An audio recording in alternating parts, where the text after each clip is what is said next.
Kaixo, Iker Igartua naiz eta gaur aurkeztuko dut hemen atera duten liburua Raíces en Flor, duela 3 urte egin genuen Etiopiako bidai baten inguruan.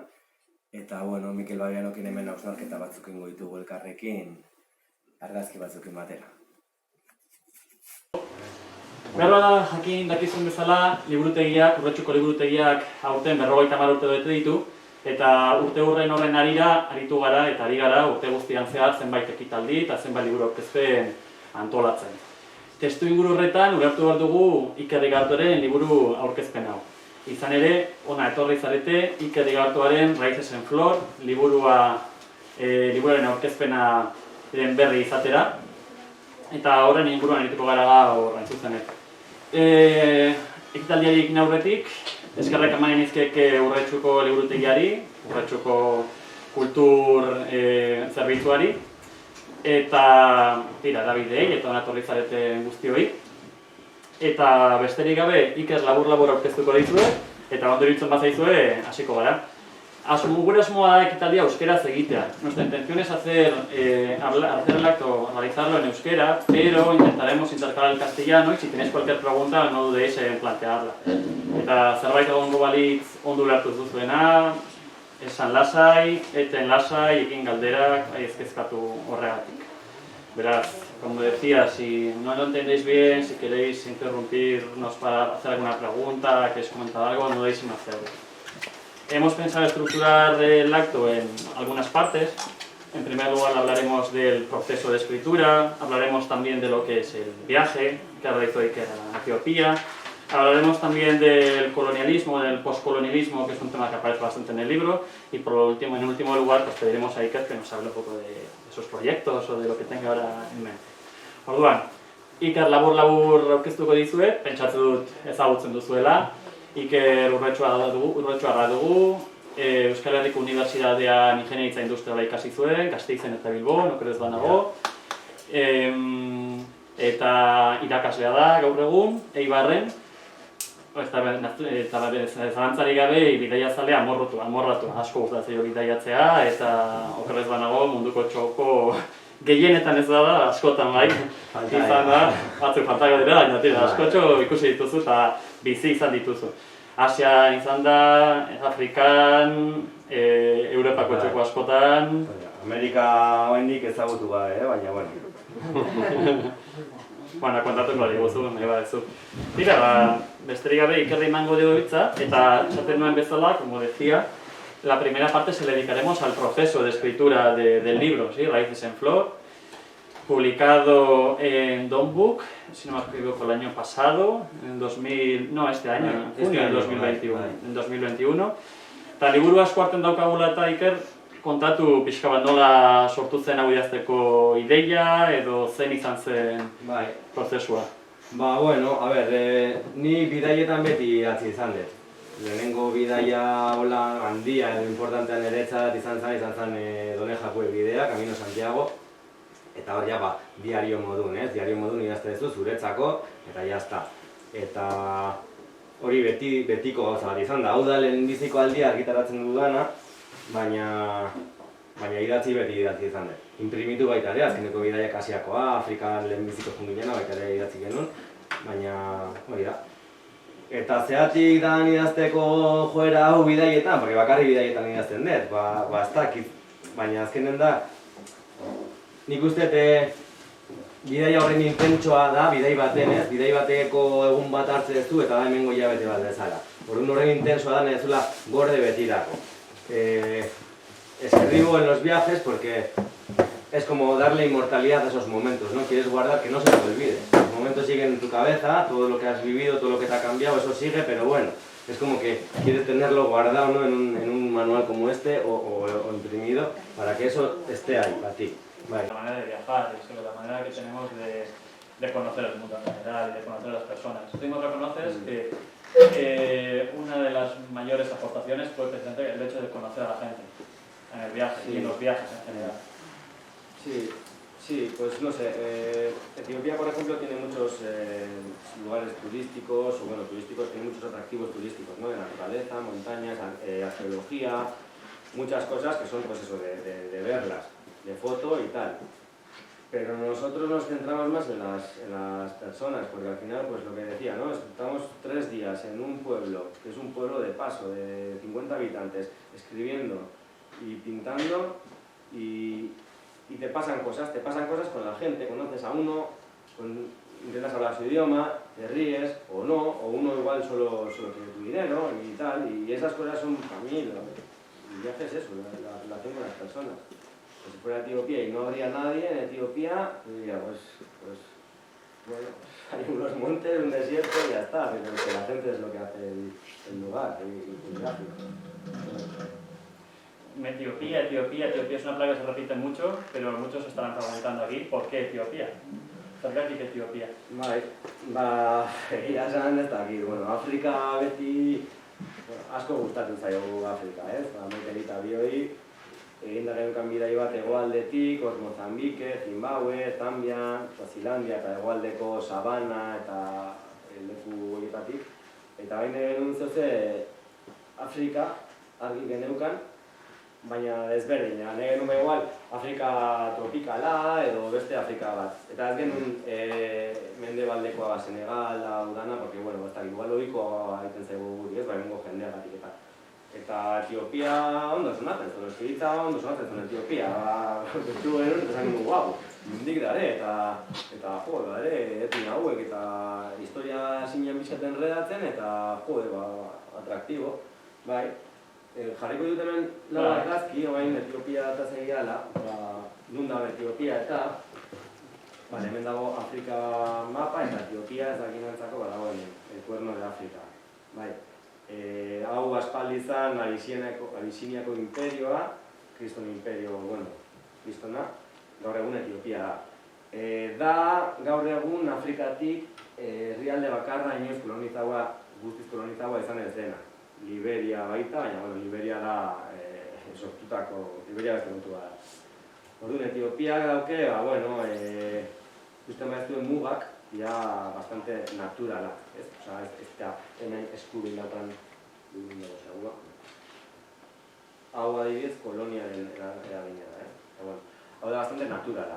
Da oso menditsua, hemengo hau da Valle del Rift, deitzen zaiona, Valle del Rift berez dator hemengoitik, Jordaniatik, Mar Muerto hau sortzen du, hemendik pasatzen da Etiopia gurutza egiten du erditik, eta dijo, egualderaino, hemen Grandes Lagos de Afrika ditzen diana, moldeatuz, ez?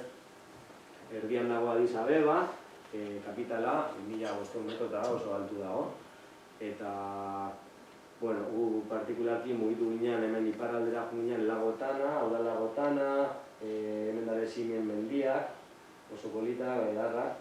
Hemen jaiotzen da Nilo urdina, justo laku hontan jaiotzen da, hau suporatzen da Nilo urdina. Gero hemen Nilo txuria batu egiten zaio Sudanen hemen. Eta hori iparralden ginean hemen Tana eta Simien menditan. Eta gero hegoaldera jo genuen, hegoaldeko zonaldea hau da, oso hau da territorio del diablo, edo nena ez bezala deitu, hemen dare etnia guzti hauek, hor ez da denborarik pasa, eta gero ekialdera jo genuen, hemendik Harar, ekialdea musulmana da. Eta Harar da hiri musulman oso garrantzitsu bat, eta hori ditzen da gure bidaia. Lago azatxo gehiago. Hemen, ikuste zuen ez, Etiopia nazio asko dare, kultura asko dare. Amara, nire ikusten den Amara, da nagusiena, amarina hizkuntza gu pixkat ikasi genuen, eta gaur egun Tigrai, iparraldeko Tigrai hau dago hor gerrilla pila dare, eta dare, gerrate zibilan alborde, dago kriston krisialdi hemen, eta Southern Etiopia hau da jende hauena, eta hizkuntza asko, etnia asko eta kultura asko. Eta pixkat situatzen Etiopia, horregatik Etiopia guinean eta Etiopia dela adibidez zeu liburuan horrela deskribatzen duzu. Etiopía, lejos de poder presumir de coherencia, parece más bien una recopilación desordenada de todas las maneras de vivir, pensar y reaccionar registradas en la especie humana. Edo, esaten duzu, un pueblo maltratado y lleno de cicatrices, que sin ser los mejores en nada, nos recuerda que nosotros tampoco lo somos. Pixka bat, Etiopia liburuzerik inela, izan litezke, ez, guk askotan Etiopia buruz pentsatzen dugunean, etortzeko bat Tigran, orain dagoen gatazka hori, burura, tira, askotan joan egin behar, ezagutzeko lehorteak eta irudi hori da, ez? Etiopia asko da ez dute barrun, eta pila bat. Bueno, adibidez, Addis Abeba, kapitala bagaiten ditxo batzuk, hola jarriko ditut, arteka irudik jarriko ditut, ¿vale? De vez en cuando a poner unas fotitos, pues bueno. Addis Abeba es una ciudad súper poblada, caótica, es un caos, no hay edificios que no están acabados, es un caos. Pues veis las calles, los mercados, pues todo muy sucio, ¿no? Yo qué sé, aquí si eres un poquito así tiquismiquis, pues no es el lugar más adecuado igual, ¿no? Bueno, los mercados de aquí, ¿no? Pues ya ves, hay mucho barro, mucha basura, no pueden deshacerse la basura, la verdad es que es bastante shock. Bueno, más ciudades de Addis Abeba, los andamios me llaman mucho la atención, ¿no? Porque son así. Y este está ahí subido sin más. Y hacen torres de 20 pisos. Y bueno. Aipatu nahi nuen bidaiaren gaia ere bai, izan ere, zure liburuen oso presentea dago, bidaia eta zalantzari gabe bidaiaren inguruko hausnarketa. Zer den bidaiatzea, zertarako bidaiatzen dugu, denez esan diguzu. Beste aipatzen duzu, Javier Reverteren hitza dira, la experiencia de viajar es la experiencia de vivir como un evento extraordinario en la vida cotidiana de otras gentes en parajes lejanos a nuestro hogar. Edo beste bat aipatzen duzuna da, puede que viajar consista precisamente en eso, en convertir en cercano lo que a priori parece lejano, hacer de otras realidades parte de ti, de tu historia, crear nuevas conexiones y unirte con otros seres humanos de otros universos. Pero en esa búsqueda, a veces nos pasamos de lejano y llegamos a escenarios que no se pueden, o mejor dicho, no se deben acercar. Descubrirlo también es parte del camino. Orduan, toki gaituta zuretzat zer da bidaiatzea, ikertzea izan da kasu honetan bidaiatzea, eta nola ulertzen duzuzuk bidaia? Bidaia da hitz bat oso potoloa, oso potoloa, Nik uste bidaia dela gure egoera naturala, jaiotzen zarenean ja bidai baten zare, eta igual bizigaren gizarte honetan horren sedentario gea, ondo bizi gea, Hemen da naukagu, konforta, pixka bat ez dakit niretzat, pertsonalki, hemendik ihes egitea eta kontrakoa ezagutzea pixkat, kaosea entregatzea eta utzi dejarse llevar, esaten dana, hori da bidaiatzea. Izan daiteke, mendiko trabesia baten edo lako kultura baten, baina pixkat plangintza hori kasuk ezitea, ustea zuten. Bidaia, esaten duzu liburu, bai? Bai, hori da, bai. Azkenean planifikatu gabe eta pixka bat, bideak ekartzen dizu, eta gainera aipatzen duzu nola Afrikan ezin dituzun gauzak planifikatu. Afrikan, kasu honetan Etiopiari buruz ari zarela. Bai. Planifikatu arren, gero sortatzen direlako zenbait. Hori da. Hemen baila bazai ez dakit, asteburu pasatzea Madrila aldego planifikatu, aldego esan, jungo geha antzerkia ikustea, eta gero jungo geha afaltzea honea, reserbatu egiten dugu, eta gero metro hartuko dugu, ordu batak arte da hora, eta aldego. Baina Afrikan, Etiopian, guk ezagutzen dugun Afrikan behintzat aldea eta Etiopia, hor ezin da. Lehenengo ez daukazu eskaintza bat, ez daukazu, eta metro bat ez dago, antzerki hori ez dago ez erramarretan, autobusak, autobusa, hor dago autobus geltokia eta furgonetak da hor, autobusak ez dara, furgonetak eta zu sartzen zea eta hori betetzen daren abiatu egiten da. Eta egon zaitezke 5 ordu autobusen orduina ezin zu planifikatu. Eta obsesionatzea planifikatzeakin hor da denbora galtzea. Bai. Eta gero erabaki hartu izan dugunen hor, aziegas hartzitu zu erabakik, gauza batin edo ez. Erakitzen zu gauza bat, eta gero kontrakoa gertatzen da, orduan, si no puedes el enemigo únete a él, holako, entonces, gutxi mareak pixkat arrastratzen eta gara donde me llega. Inguruan nahiz, bidaiarekin lotuta oso presente dago dirua, eta dirua inguruko hausnarketak. Izan, askotan esaten duzu, edozin lekuta juten zinatela, diru askatzen zuetela. Decía que junto con el viaje aparece muy presente la reflexión sobre el dinero. Puesto que ibais a casi cualquier lugar y eso os acercaba mucha gente a pedir dinero, los niños, no los mencionáis, Sí. las ciudades.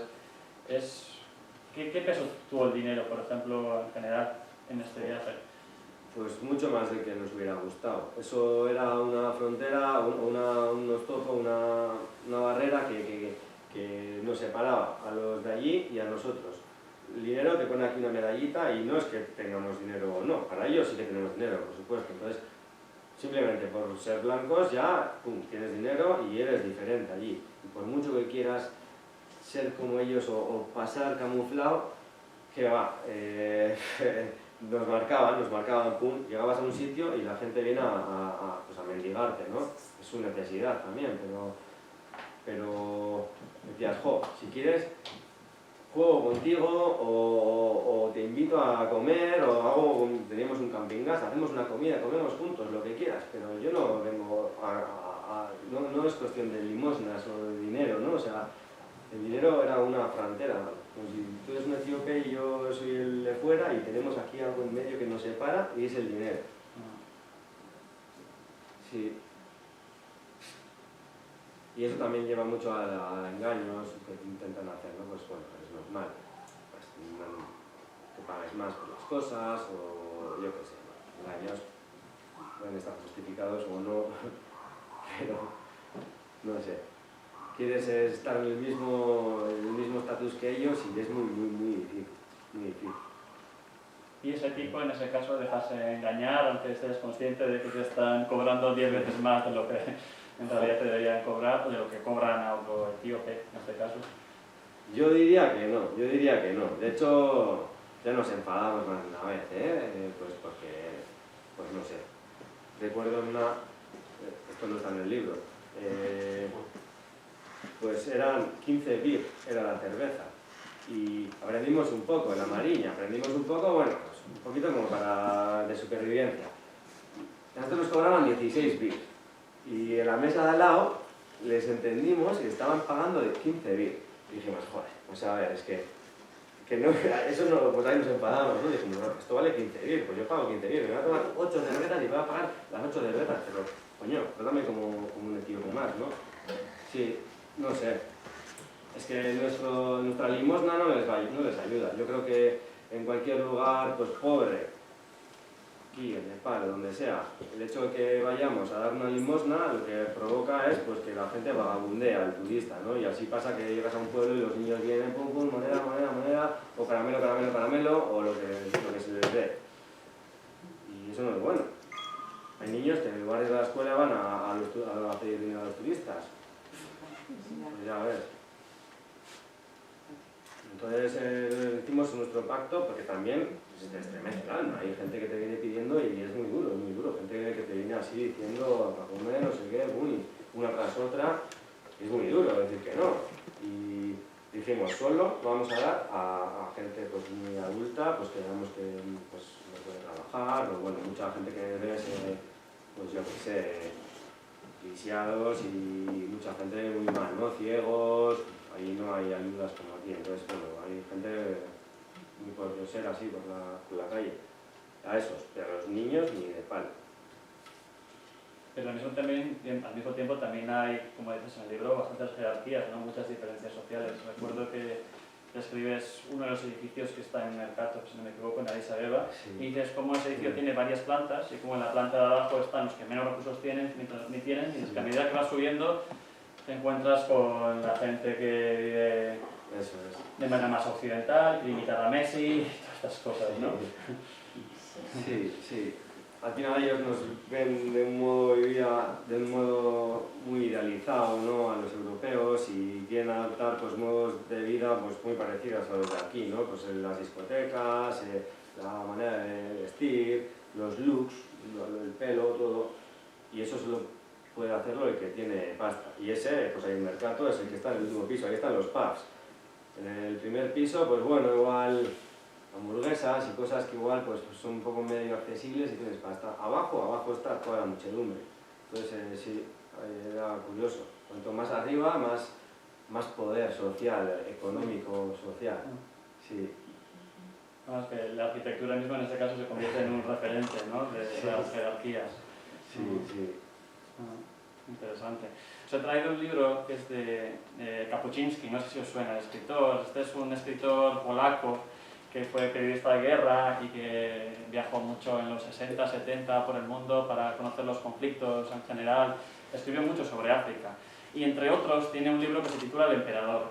El emperador no es otro que Haile Selassie. A lo mejor habéis oído hablar de él. Fue el último emperador de esta saga de emperadores que descendían o que decían descender de Salomón y de la reina de Saba en Etiopía.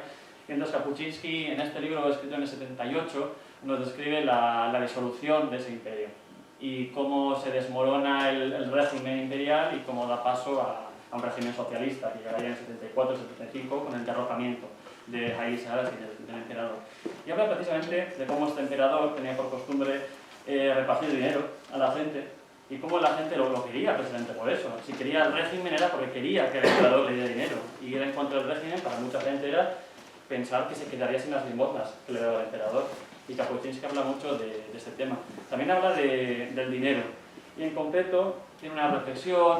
Bueno, en el caso del emperador lo que hace es hablar ya en el 78, una vez que se ha derrocado el régimen imperial, habla con diferentes personas que se relacionaron con el emperador. Y entonces uno de ellos le dice: ¿sabe usted, señor Kapuczynski, cuánto significa el dinero en un país pobre? El dinero en un país pobre y en un país rico son cosas muy distintas. En el rico, el dinero es un valor con el que puede usted comprar determinados productos en el mercado. Usted es simplemente un comprador, incluso no es un millonario. Podrá adquirir más cosas, pero no por eso deja de ser un comprador y nada más. En cambio, en un país pobre, el dinero es un seto vivo maravilloso, espeso, fragante y eternamente florido, tras el cual puede usted aislarse del todo. Este seto le impide ver la pobreza que se arrastra a ras del suelo, oler el hedor de la miseria, oír las voces que llegan de las capas más bajas de la sociedad. Pero al mismo tiempo, usted sabe que todo aquello existe y se siente orgulloso de disponer de su seto. Tiene usted dinero, y eso significa que tiene alas. Es un ave del paraíso que despierta admiración. ¿Podría usted imaginarse que en Holanda se congregase la multitud para ver a un holandés rico? ¿O en Suecia o en Australia? Aquí sí. Aquí, si aparece un príncipe, la gente correrá a verlo. Correrá a ver al millonario y luego durante mucho tiempo irá de un lado para otro diciendo: he visto un millonario. ¿Os sentíais un poco como este príncipe que iba repartiendo dinero? ¿Os veían así o cómo lo ves tú? Bueno, fotos no los sacaban, pero sí que te piden y sí. Sí, a veces sí que era un poco tosigante, Te veías distinguido y no quieres verte distinguido. Sí. Pero bueno, dejando un poco también las relaciones de dinero, supongo que veríais cosas que no estaban relacionadas con el dinero, o quizá lo impregnaba todo. No. Porque está muy presente en el libro, pero... No, hay mucho trato entre la gente. De hecho, el transporte allí es una fuente de tratos con las personas brutal, porque te pasas 12 horas, 20 personas en una furgoneta y al final es que os hacéis amigos o os matáis. Entonces, pues es muy guay, ¿no? Ves como la gente... Ahí no te pide nadie nada, ahí, se comparte la comida, hablas, practicas tu amariña, el poco que sabes, y son momentos muy guay con la gente, sí. También hay gente que no te hace ni caso, y está guay también, que no te hagan ni caso, ¿no? Y dices, vale, soy un espectador, y no soy tan protagonista como a veces. Sí. Zer nolako hartu-emana zenukate hemengo pertsonekin? Zuk esaten duzu, bi pertsona multzo zeudela, alde batetik Farangi Mani, hay dos grupos de personas, el Farangi Mani, es decir, el extranjero adinerado, que viene con mucho dinero, y luego también hablas de otros, de My Friend, que se acercaban, hablaban con vosotros... hori da pixkat igual el millonario esaten zen duna, ¿eh? Vale, es el Farangi Mani. Es el My Friend, es decir, pues... soy amigo de un occidental, ¿no? Hori Facebook, Twitter, no sé qué, te agregan a todas las cuentas, eta hori, rato bat, egotea, batzuekin, txukia zelako, kanpotara zelako, eta kanpotara bat ezagutu gara, eta zure gana datoz, eta super atseginak, vamos, exagerado, super amable, pues iristen zaleku batea, eta hementako lagun bat, azune telefonoa, eta zabitzea, eta kristona da, hori, kristona. Baina batzutan zango hiegi, ez? Guau, que pasada. Eta gero los Farangi, niko la ditzen dio, pixkat asmo txarri gabe, baina Farangi Mani da, hori ditzi zute Farangi ditzen dizute zuri, kanpotarrari, Farangi Mani, eman dirua. Bai. Aipatu duzu, han jendea zagutzeko aukera hona zela, hango autobusak, errobide publikoa hartzea. Zer modatu zineten han leku batik bestera bidaiatzeko eta mugitzeko? Gogorra egin zitzaigun bai, gogorra, hori da nahi deguna, hori da bilatzen deguna, argi dago. Errepideek dira oso txarrak, eta transportea, zoroa, iruditzen zitzaigun. Badare autobus handi batzuk, eta badare baita vuelo. Guk ez genuen vuelo ekartu nahi. Ez genuen vuelo ekartu nahi, guretzako apurtzen dolako deskonexio kultu badalako, mendik honea. Eta, moldatu, ondo, azkenen autobus geltokia antzeko zeze, leku guztietan dago, beti dago modu bat juteko edozein lekuta, zu galdetzen duzu, behaien arte bai da, burruka egiten dira, bezero bila, orduan, zoazela, jalarra, hemen. Ez, nirekin ador, ez, hemen. Eta, ibili barzea hola preziokin pixka, da pixka mus partia bezala, ez? Itzein barria zuen hizkuntzan eta pixka fun, esateko, no me la vas a pegar, Eta, hola. Baina ondo. Erresa da, baina dakazu denbora. Eta pazientzia, altzea june hozien lekura. Baina zuzuk esan duzu, saiatu zinetela hango bezala bizitzen eta hangoek hartzen dituzten garraiobideak hartzen. Bai. Baina nola batzuetan derrigortuta zaundeten gehiago ordaintzera edo rangerrak, aldean izatera, esaterakeako. Adibidez, parke naturaletan, o parke nazionaletan, mendin edo reserbatan, Etiopia ez da oso famosoa reserbangatik, baina mendiak badauzke oso ikusgarri. Eta, edozein parke nazionalen, araua da, zerbitzu batzuk dara, oso garestik, eta araua da, minimo ranger bat pago barezu. Rangerra, hemen argazki batzu dauzkat, hau da, bardar, pasako etazkar, animalik eta bar. Rangerrak dia, momentu bat,